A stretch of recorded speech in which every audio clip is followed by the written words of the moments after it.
ಜವಾಬ್ದಾರಿ ನಕ್ಷೆ.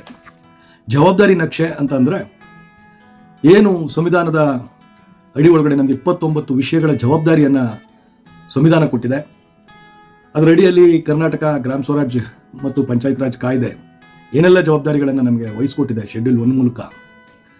ಅದರಲ್ಲಿ ಯಾವ ಚಟುವಟಿಕೆಗಳಿಗೆ ನಾವು ನೇರವಾಗಿ ಭಾಗಿದಾರರಾಗ್ತೇವೆ, ಯಾವ ಜವಾಬ್ದಾರಿಗಳನ್ನು ನಾವು ನಿರ್ವಹಿಸಬೇಕು ಅಂತ ಹೇಳಿ ಆ ಸಂಬಂಧಪಟ್ಟ ಇಲಾಖೆಗಳ ಬೇರೆ ಬೇರೆ ಚಟುವಟಿಕೆಗಳಲ್ಲಿ ನಮ್ಮ ಜವಾಬ್ದಾರಿ ಅನ್ನೋದು ಸ್ಪಷ್ಟವಾಗಿ ಹೇಳಬೇಕಾಗ್ತದೆ. ಅದ್ರ ಜೊತೆಗೆ ಆ ಜವಾಬ್ದಾರಿಗೆ ಸಂಬಂಧಪಟ್ಟಂಥ ಅಧಿಕಾರಿಗಳು, ಅದಕ್ಕೆ ಬೇಕಾದ ಹಣಕಾಸು, ಅದನ್ನು ನಿರ್ವಹಣೆ ಮಾಡಬೇಕಾದ ಸ್ವಾತಂತ್ರ್ಯ ಎಲ್ಲವನ್ನ ಪಂಚಾಯಿತಿಗಳಿಗೆ ವಹಿಸಬೇಕಾಗ್ತದೆ.